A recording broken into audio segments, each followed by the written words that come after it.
बेटा बेटा बेटा ऐसे करो ऐसे करो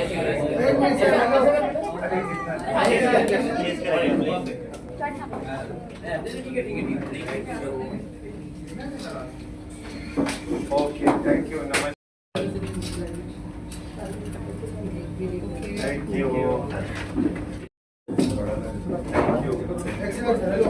रिकरेंस हुआ, अलग अलग तरीके का ट्रीटमेंट हुआ, फिर भी उन्होंने उनका मनोबल कम नहीं किया और एवरी टाइम जब वो बेटी को लेके आते थे दे वर सो मोटिवेटेड और बच्चे एकदम खुश, हमेशा हंसती खेलती रहती है।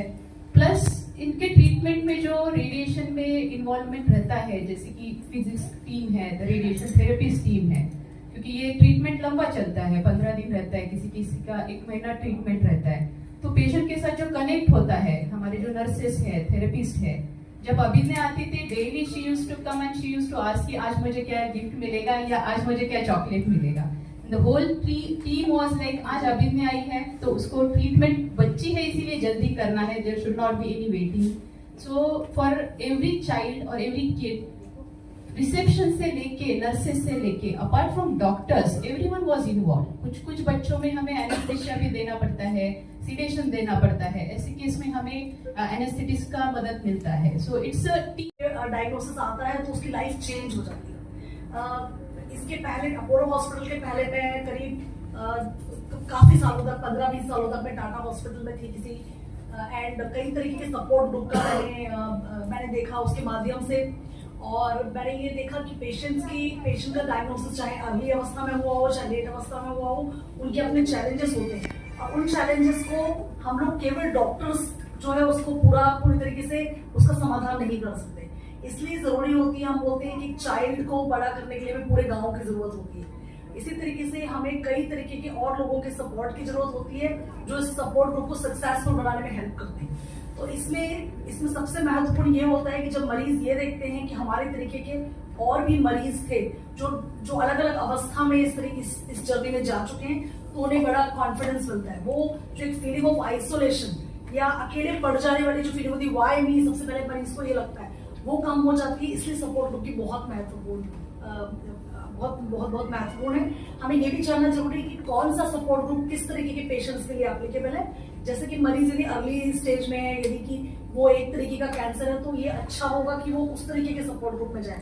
यदि पेशेंट मेटास्टेटिक, मैं मेडिकल ऑन्कोलॉजिस्ट हूँ जैसा बताया, तो मेरे पास बहुत सारे मरीज वो आते हैं जो लेट स्टेजेस में होते हैं। अर्ली स्टेजेस के भी मरीज आते हैं, मगर लेट स्टेजेस के मरीजों को और भी ज्यादा सपोर्ट की जरूरत होती है, क्योंकि वो काफी उनका मॉरल डाउन रहता है। तो हमें उनको ये मैसेज देना जरूरी होता है कि इस तरीके के काफी मरीज हैं, इस तरीके की उसमें क्या क्या तरीके की नई तरीके की पद्धतियां आ रही है, रिसर्च हो रही है, हम कैसे आपके हर अवस्था में आपको कंफर्ट दे सकते हैं। पेट फूलना या फीवर होना या बहुत ज्यादा ब्लड जाना किसी यूरिन के थ्रू या फिर अन्य जो स्टूल है या फिर वोमिटिंग होना, ये चीजें उसमें पाई जाती है। कुछ पेशेंट में ये होता है कि वेट लॉस बहुत ज्यादा होने लगता है। कुछ पेशेंट में बच्चों में कमजोरी आ जाती है, जैसे कि खेलते हैं और खेलते खेलते गिर रहे हैं या ऐसी फीवर आ रहा है, विदाउट एनी इन्फेक्शन फीवर आ रहा है, उनकी पेशियां कम हो रही है। तो ये हर कैंसर के अलग अलग प्रकार के लक्षण। मैडम एक सवाल है मेरा कि बच्चों को अगर होता है तो क्या बनता है? Cancer is not preventable in few cases. कुछ कैंसर, बहुत ही कम कैंसर ऐसे हैं जो हम प्रिवेंट कर सकते हैं, जैसे कि जो फीमेल्स में सर्विक्स का कैंसर हम बोल सकते हैं, उसमें वैक्सीन अवेलेबल है, तो वहाँ वो प्रिवेंट हो सकते हैं। But majority of the cancers में प्रिवेंट नहीं कर सकते हैं। उसका अर्ली डिटेक्शन ही मेन तरीका है कि उसको जल्दी से डिटेक्ट किया जाए, प्रॉपरली ट्रीट किया जाए। जी, मेरा एक लास्ट प्रश्न है कि आजकल मैं इस चीज में एक और ऐड करना चाहूँगा। जी, जैसे कि बड़ों में कैंसर होते हैं, है ना, कि कोई तंबाकू खाता है, सिगरेट पीता है, जी ठीक है, अल्कोहल पी रहा है ना, तो ऐसे कोई रिस्क फैक्टर बच्चों में होते नहीं है। क्योंकि I am a paediatric oncologist, तो मैं इस चीज़ के बारे में एक एक्स्ट्रा चीज़ और बताऊंगा कि कोई ऐसा रिस्क फैक्टर नहीं होता, किसी भी बच्चे को हो सकता है। लेकिन हाँ, केवल 5% बच्चों में कभी कभी ऐसा जेनेटिक कुछ डैमेज होता है फैमिली में, उसकी वजह से उनमें कैंसर आगे चल के हो सकता है। लेकिन मैक्सिमम में क्यों होता है, अभी तक किसी को भी कोई कारण नहीं। एक लास्ट प्रश्न है, कुछ सावधानी बरतनी चाहिए।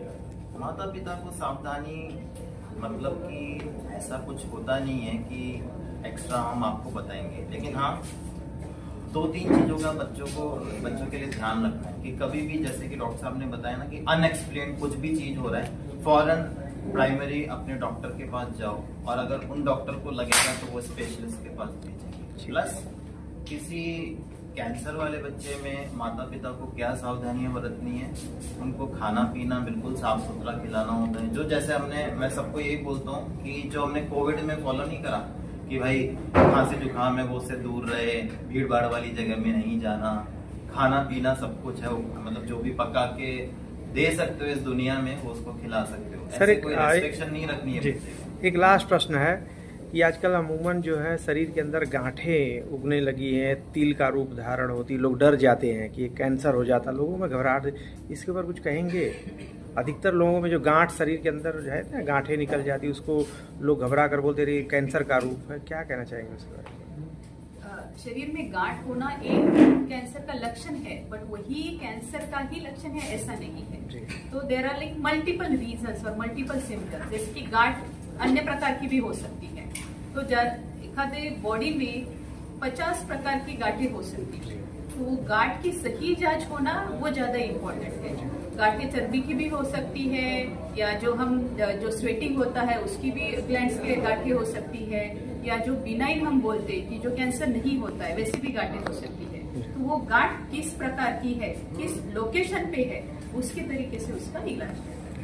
Support groups like this, like Canwin, bring together the patients, their caregivers, the hospital staff, the clinicians all together for a single goal कि patient का सिर्फ journey through cancer ना ठीक रहे, आगे की भी जिंदगी और quality of life सबसे ठीक रहे। So support groups की basic premise होती है that we look at bringing together patients. One, like she mentioned, we have survivors who give their stories. The idea is to hear each other out.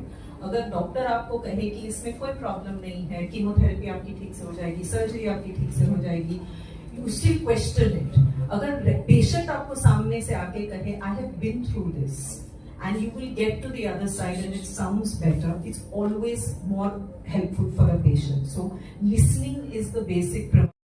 त्यानंतर दीपाली मॅडमशी आमची चर्चा झाली, त्यांच्यासोबत first meeting झाली, त्यावेळेस जवळपास म्हणजे आमचा 50% आधार आम्हाला असं वाटलं की बाबा आम्ही 50% इथे जिंकलोय।